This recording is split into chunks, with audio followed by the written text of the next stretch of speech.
방송에서 제공하는 투자 정보는 투자 판단에 대한 조언입니다. 방송에서 제공하는 주식의 가치, 가격 상승 및 가격 하락에 대해서는 방송사에서 보장하지 않습니다.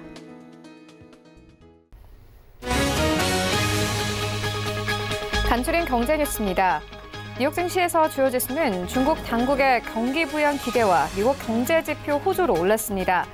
뉴욕 증권거래소에서 다우존스 지수는 0.4%, S&P 500 지수는 0.47%, 나스닥 지수는 0.87% 오르며 장을 마감했습니다. S&P 500 지수와 나스닥 지수는 사상 최고치를 다시 한번 경신했습니다. 미국 연방준비제도가 당분간 기준금리 동결에 입장을 같이 한 것으로 전해졌습니다. 현지 시간 19일 공개된 1월 FOMC 의사록에서 위원들은 전반적인 경제 상황에 대해서 낙관적 기조를 유지했습니다. 다만 코로나19 사태를 새로운 리스크 요인으로 꼽으면서 예의주시해야 한다고 평가했습니다.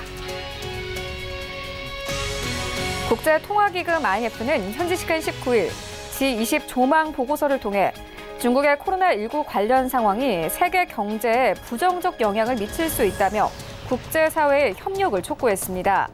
한국에 대해선 확장적 재정 정책과 경기 부양적 통화 정책을 권고해온 기조를 이어갔습니다. 경북 청도 대남병원에 입원 중인 59살 그리고 57살 남성 2명이 19일 코로나19 확진 판정을 받았습니다. 청도에서 처음으로 코로나19 환자가 나옴에 따라 대구 경북 지역 확진자는 21명으로 늘었고 전국적으로는 53명이 됐습니다.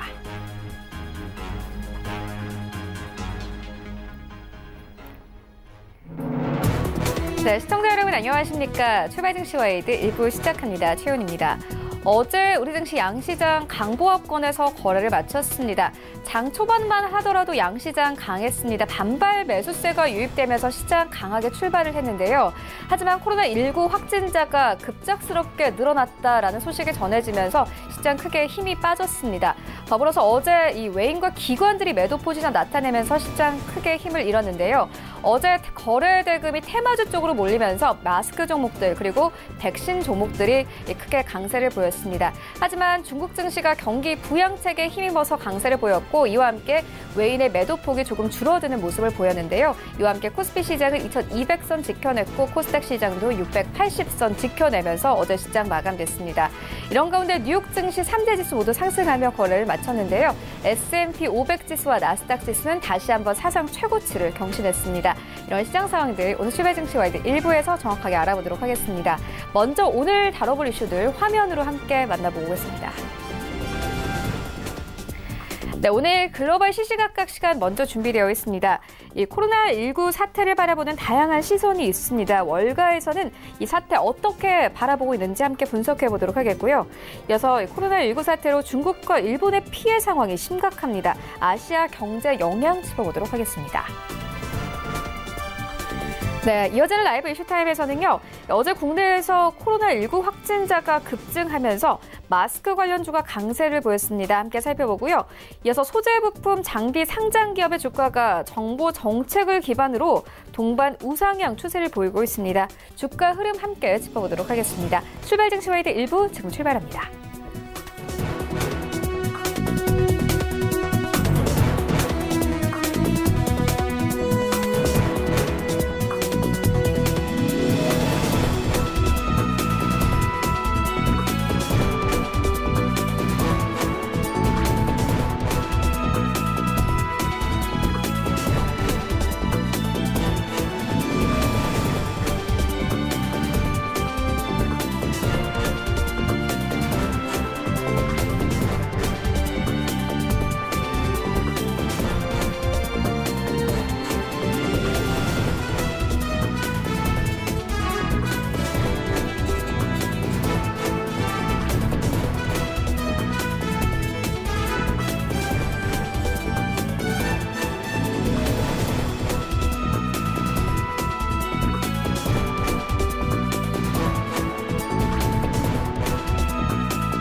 네, 시장의 중심이 되는 이슈를 꼼꼼하게 체크합니다. 글로벌 시시각각 시간인데요. 헌터스 경제연구소 김진석 소장 모셨습니다. 안녕하십니까? 안녕하세요. 네, 먼저 간밤 시장 상황부터 짚고 가도록 하겠습니다. 뉴욕 증시 3대 지수 모두 상승하며 거래를 마쳤습니다. 특히나 S&P 500 지수와 나스닥 지수가 다시 한번 사상 최고치를 경신을 했는데요. 좀 업종별로 살펴보면 반도체, 태양광 그리고 연료 전지 업종이 급등세를 보였습니다. 반면에 경기 방어주는 좀 하락세로 마감이 되는데요. 업종별로 좀 흐름이 어땠습니까? 최근 들어서 미국 증시가 여전히 신고가 랠리가 좀 기록되고 있고요.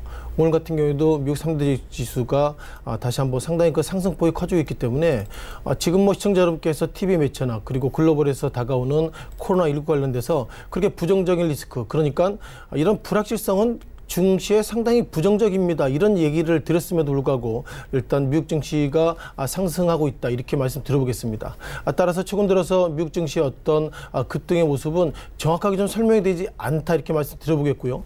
다만 며칠 전에 발표된 애플 같은 경우에는 앞으로 실적 그리고 이번에 지난 분기의 실적들에 있어서 정확하게 시장의 기대치를 못 미치겠습니다, 이런 평가가 있기 때문에 많은 분들이 코로나19 관련돼서 부정적인 이슈는 맞지만 수치적으로 글로벌 대장주인 애플이 앞으로 실적이 어떻게 될지 모르겠습니다, 이런 어떤 고백을 상당히 시장에서는 좀 둔감하게 작용하고 있다, 이렇게 좀 말씀을 드려보겠고요.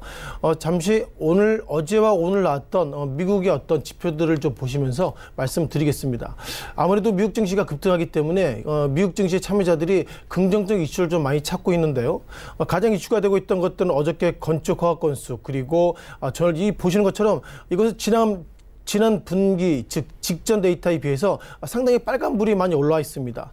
또한 주택 착공 건수 같은 경우에도 시장의 기대치보다 좋아지기 때문에 어제와 오늘 나오는 지표가 상당히 좋다. 따라서 미국 증시가 상승하는 이유는 정확하게 설명할 수 없지만 결국 중국발 악재가 소폭이나마 둔감해졌다는 것. 두 번째로는 최근 들어서 계속 올라오고 있는 미국의 어떤 경제적인 지표가 좋기 때문에 결국 이것이 미국 증시의 상승으로 이끌고 있다. 이런 어떤 설명이 정확하지 않지만 말씀을 좀 드려봐야 되겠습니다. 자, 그러면 또 하나 팩트를 좀 보셔야 할 것 같은데요. 자, 달러 인덱스를 좀 보셔야 할 것 같습니다. 달러 인덱스가 결국 달러 대비로 6개 그 통화의 어떤 그 평균 값이라고 말씀 드려보겠는데, 달러 인덱스의 그 가격이 상당히 좀 올라오고 있다, 이렇게 말씀 드려보겠고요. 달러 인덱스 같은 경우에는 어떻게 보면은 몇몇 평가가 있겠지만 종가 기준으로 2017년 5월, 그러니까 2017년 5월달 이후에 다시 한번 상당히 좋아지고 있다. 즉 달러 인덱스가 좋아지고 있다는 걸 보면 결국 미국 경기가 좋아지고 있다, 이런 부분과 근 궤를 같이 하고 있다, 이렇게 말씀 드려보겠고요. 따라서 나스닥 지수도 여전히 상당히 랠리가 좋아지고 있다, 이렇게 말씀 드려보는데 결국 그 위험 자산이 주가가 오르게 된다면 결국 금 가격이 내려야 된다, 이렇게 말씀 드려보겠는데 금 가격도 오히려 상승의 모습을 많이 보이고 있습니다.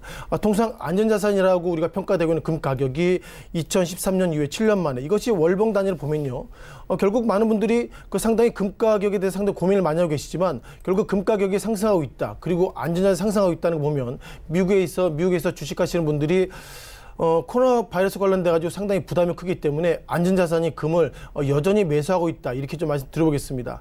따라서 지금부터 시장에 대한 평가는 어떻게 될지 모르겠지만 중요한 것은 경제 지표가 상당히 호조세의 모습을 보이고 있다, 이런 부분들이 어제와 오늘의 미국 증시의 기본적인 특징이다 보겠습니다. 또한 중국 상하이 지수를 보실 것 같은데요. 자, 상하이 지수 아시는 것처럼 춘절 이후에 플러스 일주일, 그러니까 일주일 더 연기하고 나서 주가가 그 오픈됐습니다만 2월 4일 날, 그러니까 직전 1월 23일 이후에 약 2주, 3주 이후에 열렸지만 이 당시에 저가를 딛고 다시 한번 최근 들어서 급등의 모습을 보였다 보겠고요. 다만 이렇게 급등은 설명이 좀 안 되는 것 같습니다. 어저께 저녁 기준으로 보면은 중국의 사망자가 2,000명이 넘어서는데 결국 지금부터 2월 4일부터 최근의 모습이, 즉 사망자 수가 이렇게 늘어남에도 불구하고 중국 상하이 지수가 상승하고 있다, 이런 얘기하고 있는데요. 어떤 페이퍼를 보면 이렇게 얘기 나오고 있습니다. 즉 결국 중국 경제가 어떻게든 지금보다 안 좋아지기 때문에 중국이 결국 경기 부양할 것이다, 이런 평가가 있는데 결국 따라서 최근 들어서 중국 상하이 지수가 이렇게 급등의 모습은 이게 자생적인 상승보다도 한국의 연기금 같은 중국 측에서도 그런 한국판 연기금으로서 시장을 좀 이끌고 있다, 이렇게 말 들어보겠고요. 따라서 미국 증시를 비롯해서 글로벌 증시의 상승의 기본 팩트가 중국이 결국 앞으로 어렵게 될 걸 대비해서 결국 경기 부양책을 쓸 것이다, 이런 평가가 있는데 이와 관련돼서는 아직까지 설명을 드리기는 조금 조심스러운 부분이 있다 보겠습니다. 또 하나의 트위터를 보셔야 되겠는데요. 자, 트럼프 대통령 그동안 미국 이외, 즉 중국을 향해서 이런 얘기했습니다. 뭐 중국이 결국 어떻게 보면 미국의 어떤 제품을 수입하려고 그러면 결국 국가 안보에 위험하기 때문에 결국 우리는 중국에 팔 수 없다, 이런 평가가 있는데 트럼프 대통령은 지난 이틀 전에 이런 얘기했습니다. 나는 중국에게 팔고 싶다. 뭘 팔고 싶죠? 제트 엔진을 팔고 싶다고 얘기하고 있는데요. 제트 엔진은 결국 GM이 만드는 이 그 합작 그 엔진 가운데서 제트 엔진인데, 제트 엔진은 가장 중요한 미국의 안전자산인데 결국 이렇게 그 국가 안보가 위협이 될 수 있는 이런 제트 엔진을 트럼프 대통령이 결국 중국에 팔고 싶다, 이런 얘기하고 있다는 보면 결국 트럼프 대통령이 지난 1차 즉 미국과 중국의 협상 이후에 어떻게든 중국이 어렵지만 그럼에도 불구하고 이것저것 팔려고 노력하는 모습을 우리가 확인할 수 있다 보겠습니다. 또한 미국 증시의 상승 기본 팩트 관련돼서 오늘 그 FOMC 의사록 마이뉴트가 나왔습니다. 마이뉴트의 설명을 좀 드려봐야 되겠는데요. 상당히 이번에 19페이지, 즉 마이뉴트의 기본적인 특징은 연준위원들이 결국 기준금리를 동결했지만 어떤 연준위원이 실명은 거론하지 않지만 이런저런 얘기했다, 그런 어떤 디테일한 의사록이라는 말씀 드려보겠는데요. 의사록 중에 이런 내용이 있습니다. 여기서 코로나 바이러스에 대한 얘기가 나오고 있고요. 다만 결국 연준이 바라볼 때는 파이낸셜 마켓 관련돼서 이 코로나 바이러스가 상당히 퍼지는 거에 있어서 반응하고 있다, 이렇게 얘기하고 있고요. 또한 연준이 지난 1월 말에 바라봤을 때는 결국 이번에 코로나 바이러스가 된다면 결국 아랫방향으로 미국 증시가 하락할 것이다, 이런 얘기하고 있는데 그 이후에 미국 증시가 어떻게 됐죠? 상승했습니다. 따라서 연준도 코로나 바이러스 관련돼 가지고 미국 증시가 하락할 것을 생각했지만 예상보다 미국 증시가 상승하는 것은 결국 연준위원도 판단할 수 없다, 이런 좀 말씀 드려보겠고요. 지금은 이렇게 마이뉴트 의사록이 상당히 길기 때문에 의사록을 통해서 설명을 드리기는 어렵습니다만 결국 1월 말에 그 제롬 파월 의장이 얘기했던 부분을 좀 보시면 기본적으로 제롬 파월 의장은 미국 경기가 좋아지고 있다, 이런 평가를 가지고 있죠. 아시는 것처럼 어떻게 보면 그 경기가 상당히 역사적인 그 랠리를 기록하고 있다, 이렇게 얘기 나오고 있고요. 소비도 좋아지고 있고, 그리고 어떻게 보면 그 노동시장, 그리고 소비 또한 여러 가지로 소비자들이 상당히 확신을 가지고 있다, 이런 모습 속에서 결국 미국의 경제가 여전히 그 견고하게 올라가고 있다, 이런 얘기가 있기 때문에 오늘 미국 증시가 상승했던 이유는 두 가지입니다. 즉 미국 경기가 좋아지고 있다, 그리고 1월 말에 미국의 기준금리 동결 이면에는 결국 코로나 바이러스 관련돼 가지고 아직까지 시장에 대한 평가를 섣부르게 할 수 없다, 이런 평가가 있기 때문에 최근 들어서 미국 증시의 상승은 결국 그 연준을 비롯해서 어느 누구도 설명할 수 없는, 그리고 그나마 하나의 어떤 상승의 요인을 찾게 된다면 결국 중국 경기가 앞으로 안 좋아지기 때문에 결국 중국이 경기 부양할 것이다, 이런 평가가 있는데 그럼에도 불구하고 딱히 설명을 좀 드리기는 어려운 오늘 미국 증시의 모습이라고 말씀드리겠습니다. 네, 간밤 뉴욕 증시는 경제지표 호조와 중국의 경기 부양책에 힘입어서 상승 흐름을 보였습니다. 하지만 최근 이 글로벌 증시는 코로나19에 따른 애플발 쇼크 전망에 다소 흔들리는 모습을 보였는데요. 이에 따른 좀 낙관론도 있고 비관론도 있더라고요. 각각의 의견이 어떤 의견이 나와 있습니까? 일단 뭐 애플이 상당히 좀 고민을 좀 크게 가지고 있다, 이렇게 좀 말씀드려보겠고요. 아시는 것처럼 애플이 실적 관련된 코멘트가 있었는데 애플 입장에서도 잘 모르겠다, 이런 부분들 좀 강조를 좀 드려봐야 되겠습니다. 이걸 보셔야 할 것 같은데요. 자, 애플이 그 뉴스림을 통해서 이렇게 페이퍼를 좀 나왔습니다. 뭐 2월 17일 날 결국 이렇게 보도자료가 나왔다는데요. 중요한 것은 애플이 고백을 했다, 이런 부분들이 좀 봐야 할 것 같습니다. 즉 월가가 긍정적인 그리고 부정적인 이슈가 있는데 지금 보시는 것들은 부정적인 데이터를 보셔야 되겠는데요. 기본적으로 어떻게 보면 가이던스를 통해서 두 가지 이유, 그러니까 두 가지 큰 이유 때문에 어떻게 보면 앞으로 어떻게 될지 잘 모르겠다, 이런 평가가 있는데 두 가지 이유를 보셔야 할 것 같습니다. 자, 첫 번째 이유는요. 기본적으로 애플 같은 경우에도 미국 이외 중국이나 이런 어떤 세계 어떤 각국의 공장을 만들고 있는데 공장이 제대로 가동되지 않다. 이것이 결국 앞으로 애플의 실적을 코멘트 못하는 주된 이유라 말씀 들어보겠고요. 여기 보시는 것처럼 첫 번째 이유라고 좀 나오고 있는데요. 세계적으로 그 아이폰의 공장들이 임시적으로 중단되었다는 얘기하고 있습니다. 어디가 중단되어 있죠? 결국 허베이성 사이드에 로케이트에 있는 그 파트너 어떤 공장들이 상당히 좀 중단되어 있기 때문에 앞으로 애플에 있어서 방향을 모르겠다, 이런 좀 얘기가 있고요. 따라서 이와 관련돼서 최근 며칠 동안 애플이 상당히 변동성이 커지고 즉 요동이 되고 있다, 이렇게만 들어보겠습니다. 자, 두 번째 이유가 있는데요. 앞서서는 결국 공정에 대한 코멘트를 했습니다만 두 번째는 결국 어떻게 보면 그 차이나 관련돼서 이런 감염을 통해서 수요가 지금보다 줄어들 수 있다 이런 좀 평가를 가지고 있고요.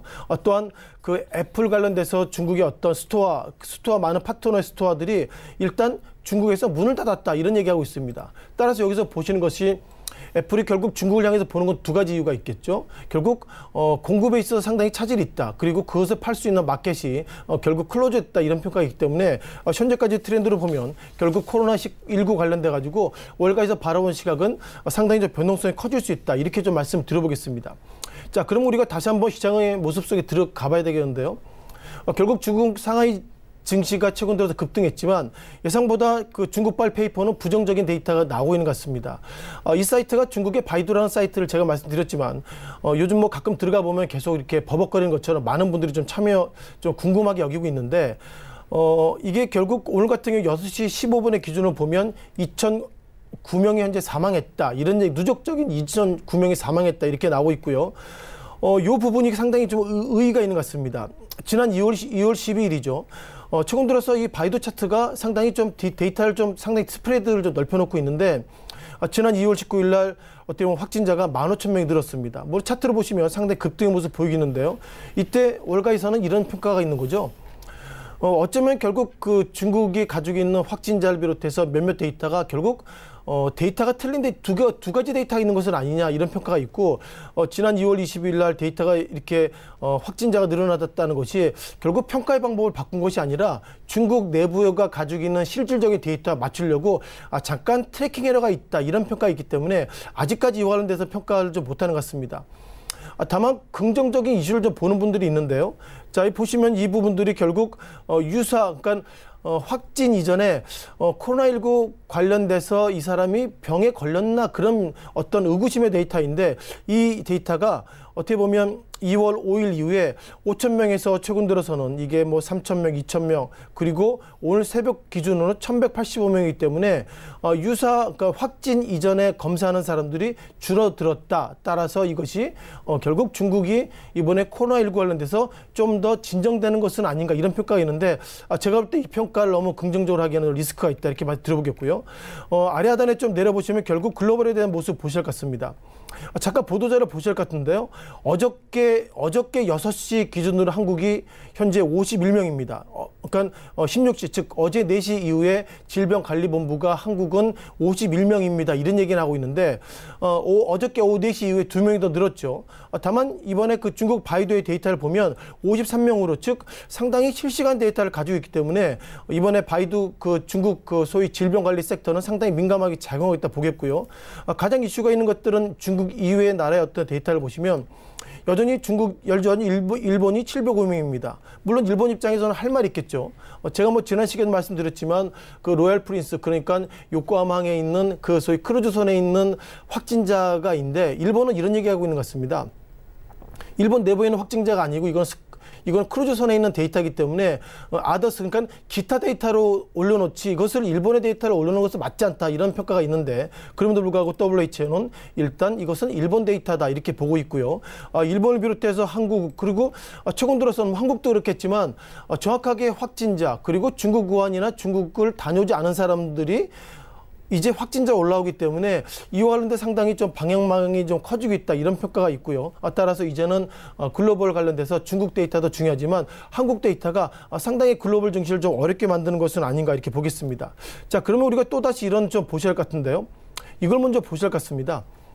그렇다면 우리가 한국에 대한 데이터를 보실 때 왜 월가에서 긍정적인 때론 부정적인 이런 얘기가 나오냐 보시면 좋겠는데 이번에 그 월드뱅크 데이터를 보시면 중국이 세계 경제에 대해 미치는 영향이 상당히 좀 크지는 같습니다. GDP 부분도 결국 중국이 글로벌 관련돼서 지난 2018년 작년 기준으로 16%가 정도 되고 있고요. 교역량도 어떻게 보면 2000년 대비로 상당히 좀 급증하고 있기 때문에 결국 중국이 어렵다면 글로벌 증시도 또 어렵다 이런 관점으로 월가에서는 상당히 좀 리스크가 좀 크게 좀 보고 있다 이런 부분들이 큰 관건인 것 같고요.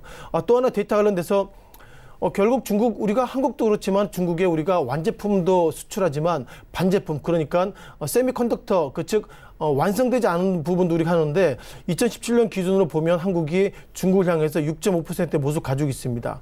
다만 여기서 우리가 대만도 좀 넣을 수 있는 것 같고요. 또한 싱가포르 이런 부분도 있기 때문에 전체적으로 이번에 중국발 악재가 커진다면 애플의 고백처럼 한국도 미국도 상당히 충격도 받겠지만 한국도 상당히 좀 어떻게 될지 몰라도 상당히 부정적인 이슈가 좀 커지고 있다 이렇게 보겠습니다. 따라서 이와 관련된 상당히 이슈가 좀 커지고 있는 것들은 우리가 중국 증시에 대한 바라본 시각이 상당히 좀 고민이 커지고 있는데요. 아신 것처럼 중국 우한 지역을 비롯해서 중국 섹터는 결국 미국을 비롯해서 글로벌 관련된 세계 공장인데 세계 공장이 이렇게 결국 지금 보신 것처럼 다시 한번 애플의 데이터를 보시면 애플의 고민이 이거죠. 기본적으로 어떻게 보면 후베이성 이런 쪽에 어떻게 보면 그 세계 공장들이 상당히 많이 있는데 글로벌 대장주인 애플이 이렇게 공장에 안 들어간다는 거 보면 결국 글로벌 증시 관련돼서 긍정적인 이슈보다도 제가 볼 때 부정적인 이슈가 커지고 있다 보겠습니다. 따라서 정리를 좀 드리면요. 코로나19 관련돼서 상당히 좀 변동성이 적어진다지만 여전히 올라가고 있고 또한 우리가 코로나19 관련돼서 둔감한 모습을 있지만 가장 큰 이슈가 있었던 애플 스스로도 앞으로 실적에 대해서 제가 자신할 수 없습니다. 이런 평가가 있기 때문에 현재까지 트렌드를 보면 부정적인 이슈 그리고 쇼크로 보시는 것이 맞다는 조심스러운 말씀을 좀 드려보겠습니다. 네, 코로나19로 전 세계 시장이 요동치고 있는데요. 특히나 아시아 국가들 중에서는 이 중국과 일본의 상황이 굉장히 심각합니다. 이미 좀 언급을 해주시긴 했지만 각 두 국가의 상황이 어떻습니까? 정확하게. 일단 우리가 과거에는 몇 년 전만 하더라도 중국의 소위 한국은 인건비가 높기 때문에 중국을 간다 이런 얘기하고 있고요. 따라서 중국이 상당히 영향력이 커지고 있다 이런 보겠는데 데이터를 가지고 좀 말씀을 좀 드려봐야 되겠습니다. 이 데이터가 WO 그러니까 IMF의 데이터를 좀 보시면 좋겠는데요. IMF가 1월 달에 나온 데이터입니다. 1월 달이기 때문에 코로나19 관련돼서 진행이 되지만 설마 이렇게 클까 이런 좀 평가가 있는데 좀 몇 가지 좀 보시면 좋겠는데요. 2020년 1월 달에 IMF가 바라본 시각은 글로벌 경제가 그러니까 2020년에는 그러니까 1월 달에 그러니까 작년 같은 경우에는 2020년 그 세계는 3.4가 될 것입니다. 얘기가 나오는데 2020년 1월 달에는 수정했습니다. 즉 0.1%포인트 하락한 3.3으로 보고 있다. 이런 부분들이 상당히 이슈가 되고 있는 것 같고요. 또한 기본적으로 미국은 여전히 상당히 좋아지고 있습니다만 미국 같은 경우에도 기존의 데이터보다 0.1%포인트 하락한 2%대를 보이고 있고요. 또한 강조를 좀 드려봐야 되겠습니다만 글로벌 대장주인 애플이 결국 앞으로 경제가 어렵습니다. 즉 애플이 앞으로 실적 발표를 못하겠습니다. 이런 얘기하고 있기 때문에 현재까지의 트렌드를 보면 결국 미국 경제도 2.0이 아니라 1%대 하락할 것은 아닌가 이런 어떤 부분들이 좀 상당히 커지고 있다 보겠고요. 또한 일본에 대해 평가를 좀 해야 할 것 같습니다. 일본이 작년에 그 GDP가 1.0인데요. 이번에 0.7. 그러니까 오히려 시장의 기대치보다도 좀 큰 0.7로 좀 올라왔는데 일본이 제가 앞서서 잠깐 좀 말씀드렸습니다만 확진자가 700명이 넘어서기 때문에 제가 볼 때 이 데이터는 이제 일본의 데이터는 지금보다 수정이 된다면 0.7이 아닌 0.7보다 상당히 좀 아랫방향으로 다운로드할 것이다. 이런 어떤 부정적인 평가가 있어서 결국 한국 증시를 넘어서 일본 증시도 지금보다 어렵지 않겠나 이렇게 말씀드리고 있고요. 가장 큰 이슈가 있었던 것들이 중국의 모습을 가지고 있습니다. 중국이 작년에 6.1%의 어떤 GDP를 가지고 있는데 IMF가 바라본 시각은 오히려 즉 6.0 올해는 6.0으로 보고 있는데 현재까지 그 몇몇 데이터를 보면 6.0이 안 나오죠. 모건 스탠리나 몇몇 데이터를 보면 결국 이것이 하루 이틀에 끝날 것이 아니라 길게는 좀 1년 정도 갈 것이기 때문에 지금보다 결국 상당히 더 어려울 수 있다. 이런 좀 평가가 있고요. 이 데이터가 좀 이 데이터를 좀 보실 것 같은데요. 결국 앞서서는 IMF 데이터를 통해서 2020년에는 GDP가 6.0이 될 것이다. 이런 평가가 있는데 과거 이게 제가 지난 시기에 한번 보여드렸던 데이터인데 좀 보실 것 같습니다. 사스 같은 경우에는 7개월 정도 어떻게 보면 이상 지속이 됐고요. 그리고 조류독감도 1년 이상 그리고 신종 코로나가 작년 12월부터 현재까지 진행 중인데 이 데이터는 지난 데이터이기 때문에 차이가 있습니다만 현재까지 확진자 수가 7,000명이 아니죠. 6만 명, 7만 명 넘어서고 있고 그리고 현재까지 모습을 보면 이것이 1, 2분기가 끝나는 것이 아니라 지금이 2020년 2월 20일이지만 몇몇 데이터를 보면 이것이 결국 2020년 상반기까지도 이렇게 부정적인 데이터가 나올 수 있다. 이런 평가가 있기 때문에 결국 중국의 GDP가 6%대가 아니라 혹자는 4%대까지 주가가 4%대까지 GDP가 더 향할 수 있다. 이런 평가가 있기 때문에 6%는 불투명한 것이 아니라 안 된다. 이렇게 단정적인 코멘트를 보시면 좋겠습니다. 또한 월드뱅크의 데이터도 보셔야 될 것 같은데요.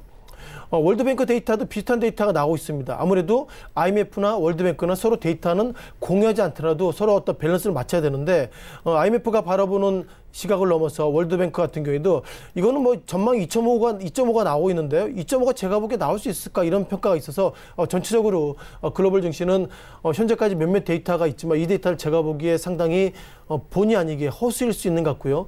따라서 이후에는 결국 중국발 데이터, 이제는 한국 같은 경우에는 앞서서 말씀드렸던 것처럼 확진자가 어저께 오후 4시 이후에 더 늘어서 53명인데 이것이 결국 더 늘어날 수 있다는 것. 그리고 한국의 질병관리본부 데이터를 보면 이것이 지역의 안전망이 깨진 것은 아닌가 이런 평가가 있기 때문에 현재까지 데이터는 그냥 과거 데이터, 즉 믿을 수 없는 데이터다. 이렇게 단정적으로 좀 말씀을 드리겠습니다.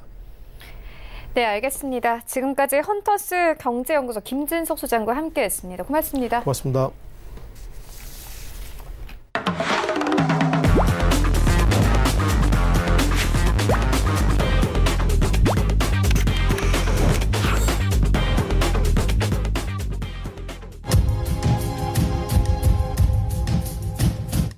네, 이번에는 국내 시장 쟁점 함께 분석해 보도록 하겠습니다. 라이브 이슈 타임인데요. 펠리즈 트랄리서치 김민수 대표 전화 연결되어 있습니다. 안녕하십니까? 네, 안녕하십니까? 네, 어제 국내 코로나19 확진자 급증 소식이 들려오면서 마스크 종목들이 크게 뛰었습니다. 하지만 좀 대응하기는 쉽지 않아 보이는데요. 이 주가 흐름 어떻게 보고 계십니까? 네, 앵커님 마스크 끼시죠? 네, 뭐 필수죠, 요즘에는. 네, 방송할 때는 끼시죠? 방송할 때는 안 쓰고요. 일상생활에서 씁니다만 요즘에 좀 찾기가 힘들더라고요, 마스크를. 예, 그래서 네, 그런지 마스크 종목들이 크게 올라가고 있는 것처럼 보이는데 대표님께서는 어떻게 보십니까? 네, 맞습니다. 일단 마스크 때문에 앵커님은 억울하시겠습니다. 미모를 발산하시지 못하시니까 좀 아쉽다고 보여지고 있는데요. 지금 중요한 변화 중에 하나가 어제도 이제 좀 정점을 지나지 않았을까라고 생각하면서 한번 좀 꺾였던 마스크 관련된 종목들, 특히 대표적으로 개인위생 관련된 종목이라고 봐야 되겠죠.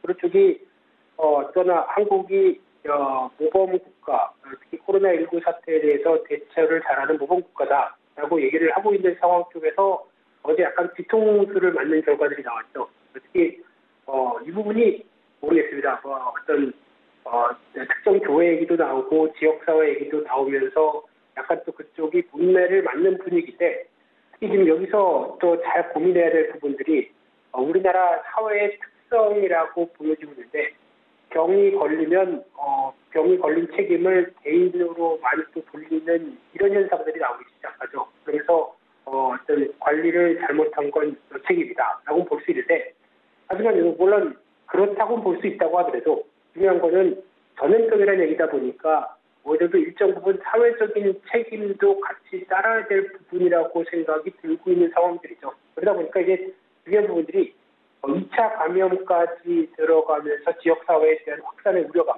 이게 퍼지기 시작하다 보니까 특정 지역을 필두로 해서 공기중 전파 가능성까지 또 얘기가 나오고 있는 상황이고요.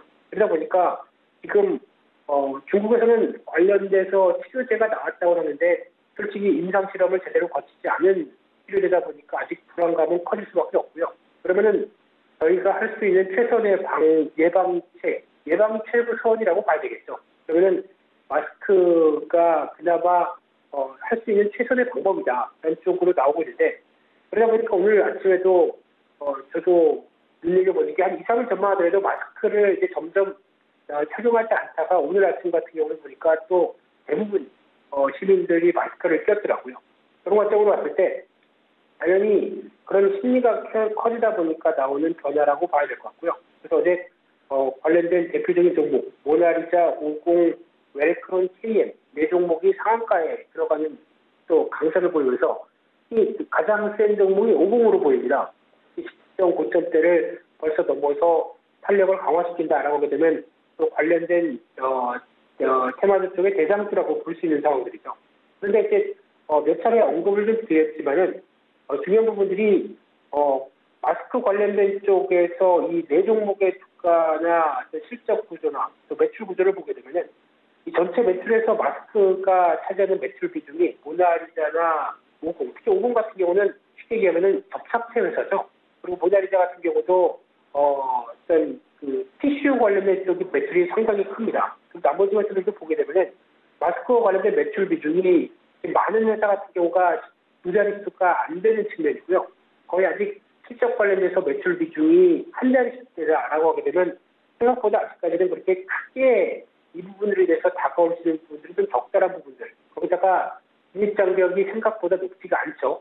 그런 것들 쪽에서 또 수익성도 그렇게 높지 않다는 부분들, 언급을 좀 드렸던 부분들인데 지금 시장에서는 그럼에도 불구하고 특히 좀 긍정적인 측면을 찾으라고 하게 되면 마스크는 소모품이다. 그러니까 한 일주일 정도 쓰게 되면 또 필요하다라는 관점들. 왜냐하면 좀 침냄새 나죠. 시큼한 냄새가 나다 보니까 교체를 해야 된다는 관점과 함께 또 최근 들어서 예전에는 마스크 한 개가 단가를 보게 되면 1,000원이었습니다. 요즘 팔리는 가격 보니까 3,000원 되더라고요. 같은 제품이라고 하더라도.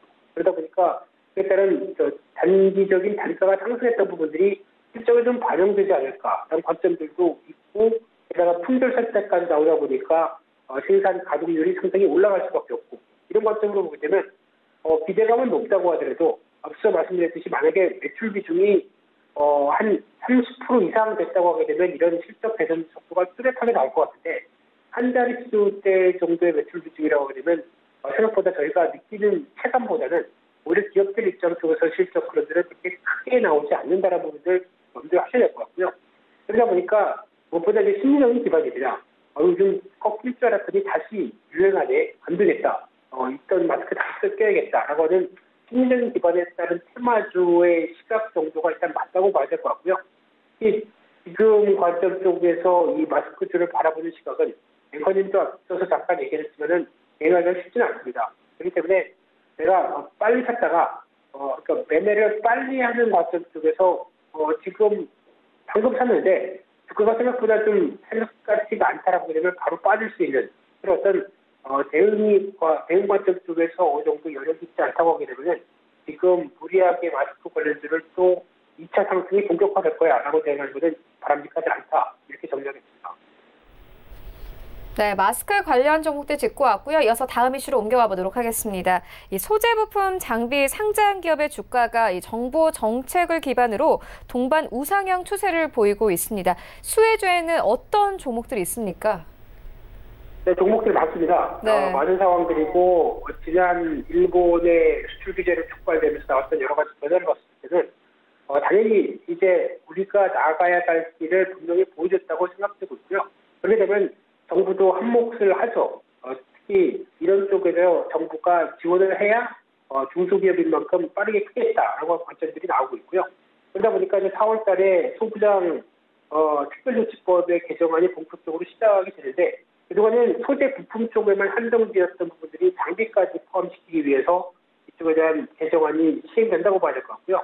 거기다가 업종도 통합되고 거기다가 특화단 지정, 대원 확보를 위해서 회계에 관련된 쪽도 재정비를 하고 그러다 보니까 이런 쪽에서의 변화가 관련된 쪽의 종목들에서는 오히려 큰 통으로 다가올 수밖에 없겠죠. 그러다 보니까 총 한 1,100억 원 정도 규모로 소부장 펀드가 최초로 조성됐다가 지금 민간 정책까지 한 7월 달이면 합쳐질 걸로 보여집니다. 그러면은 총 합쳐지게 되면 약 한 4천억대로 규모의 펀드가 설정될 걸로 보여지고 있는데 여기서 중요한 게 그러면 이 정도 펀드가 이 관련된 회사를 직접 사기 때문에 주가는 급등하는 거 아니야? 라고 생각하실지 모르겠는데 그건 아닙니다.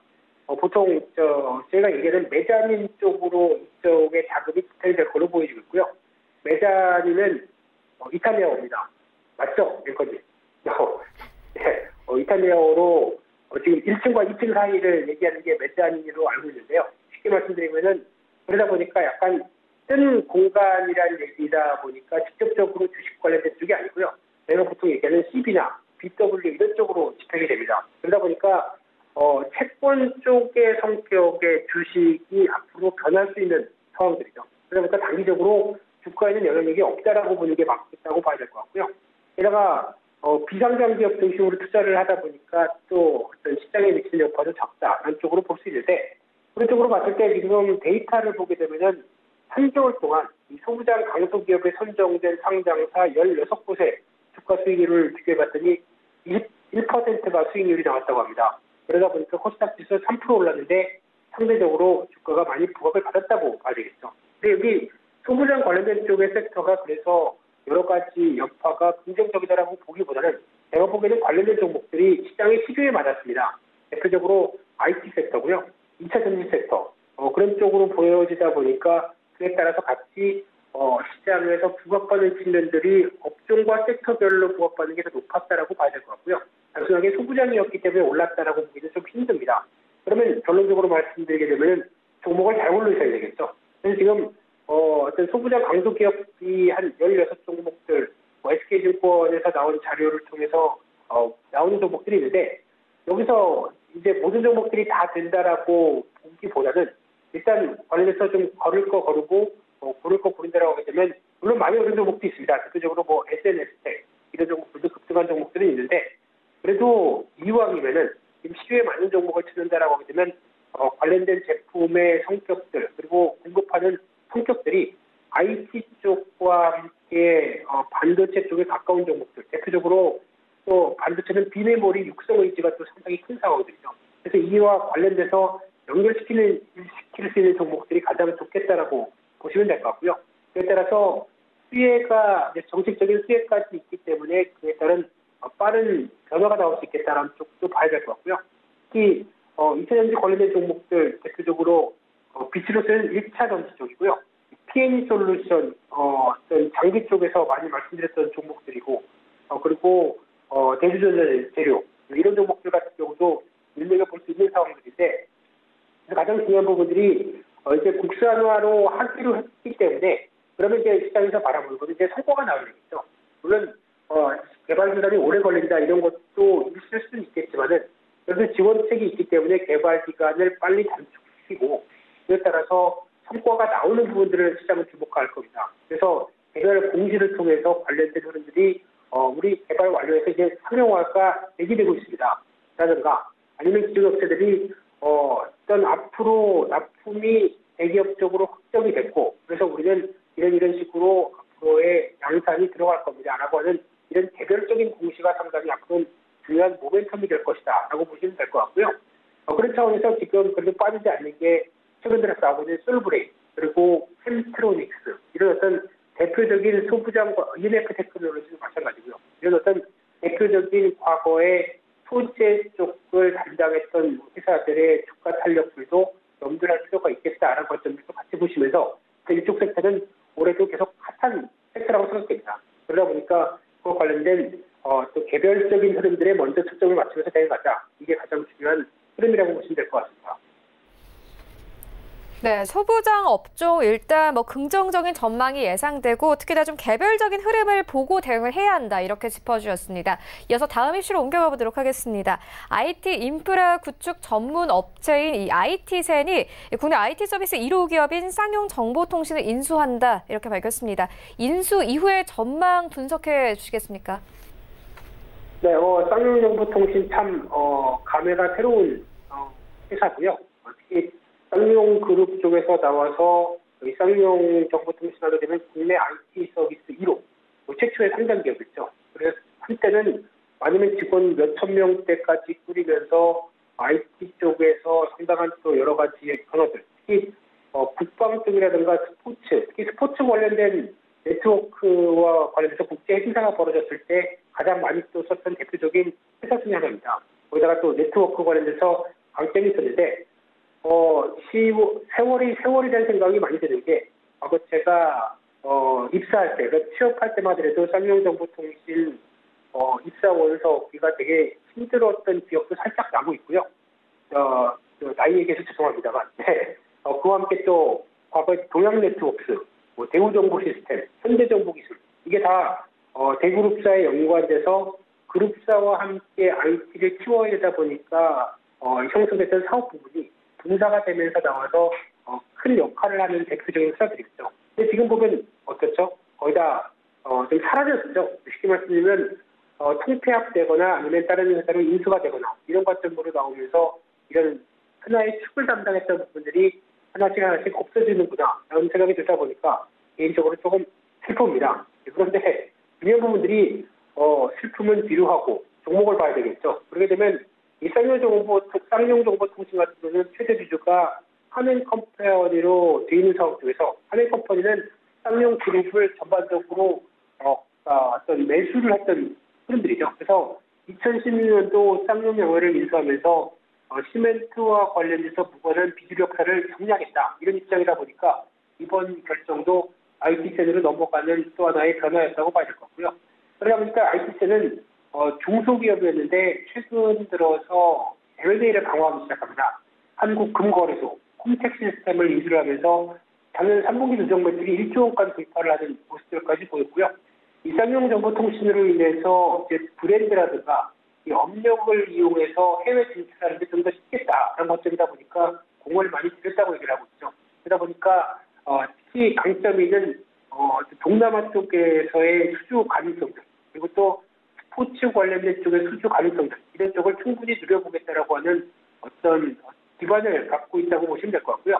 그러다 보니까 앞으로의 기대감은 살짝 높습니다. 그래서 괜찮은데 실적과 재무 구조를 보다 보니까 하나 약간 좀 그런 게 작년 3분기 기준으로 봤을 때 유보율이 257%, 부채 비율이 133%입니다. 생각보다 인수를 계속 진행을 하다 보니까 부채 비율이 어떻게 보면 되게 크게 부담은 아닌데 그래도 IT 기업들이나 일반적인 기업 비해서 한 130%대까지 나온다라고 되면 어느 정도 좀 염두를 할 필요가 있다고 봐야 할 것 같고요. 그러나 실적 흐름을 보게 되면 매출은 꾸준히 나오는데 지금 한 2, 3년 전부터는 영업이나 순이익이 어느 정도 좀 자리를 잡지 못하고 그리고 IT 기반이다 보니까 약간 인건비 싸움이 될 수도 있는 흐름이죠. 그런 쪽으로 봤을 때 수익성이 제대로 확보가 좀 덜 됐다는 평가가 됩니다. 그래서 작년 같은 경우 일단 1분기에 적자를 봤다가 2, 3분기 때 빠른 회복세가 보여지면서 그나마 낫다고 보여지고 있는데 하지만 이제 수익성이 안정적으로 확보가 돼야 벌어들이는 돈 가지고 그동안 인수했던 회사들의 부채를 정리를 하는 수준이 나오겠죠. 그런 어떤 흐름들이 만약에 나오지 못한다고 하게 되면 안 좋은 부분만 말씀드리게 되면은 오히려 자기 부채에 따라서 치일 수 있는 상황들은 생각할 수 있겠다라는 쪽은 보여지는데 하지만 그래도 지금 매출이 받쳐주고 있기 때문에 실적 흐름들에 대한 변화들은 그래도 긍정적이다라고 하는 쪽에서 신호는 나올 것 같습니다. 그렇기 때문에 관심은 있되 아직 숙제도 좀 안 맞지 않다라고 하는 점들도 염두하시면서 좋겠습니다. 네, 알겠습니다. 지금까지 펠리즈 투자인리서치 김민수 대표와 함께했습니다. 고맙습니다. 네, 감사합니다. 네, 그리고 지금 현재 하단으로도 나가고 있는데 경북에서 코로나19 감염자가 5명 추가 발생이 됐습니다. 총 이 경북에서의 확진자가 10명으로 는 상황인데요. 관련해서 시장 어떻게 움직이는지는 조금 이따가 출발 증시와이드 2부에서 함께 다뤄보도록 하겠습니다. 네, 저희는 잠시 후 다시 2부로 돌아오도록 하겠습니다.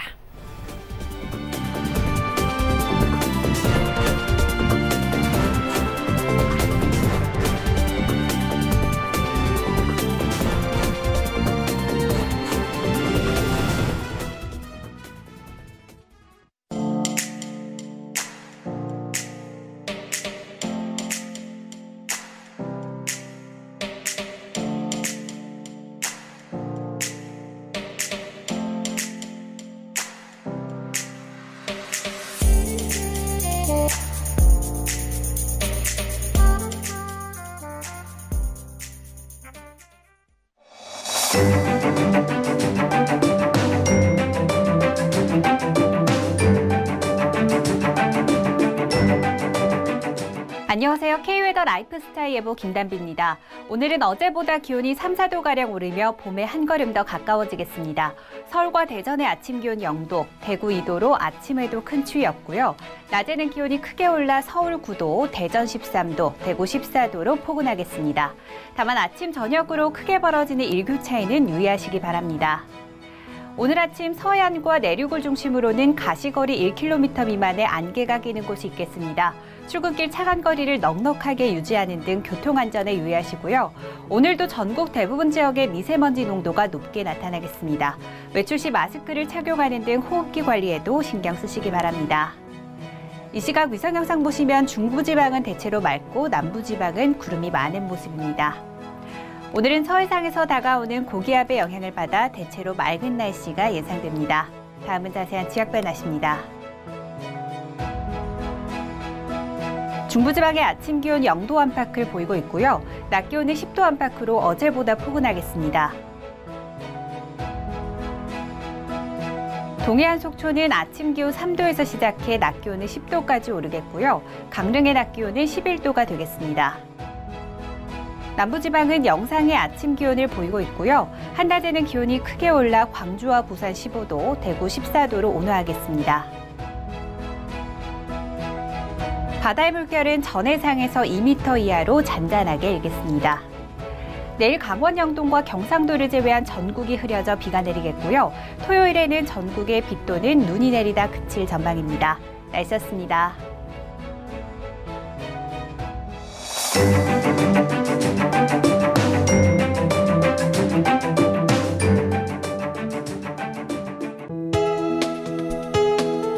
본 방송에서 제공하는 투자 정보는 투자 판단에 대한 조언입니다. 방송에서 제공하는 주식의 가치, 가격 상승 및 가격 하락에 대해서는 방송사에서 보장하지 않습니다.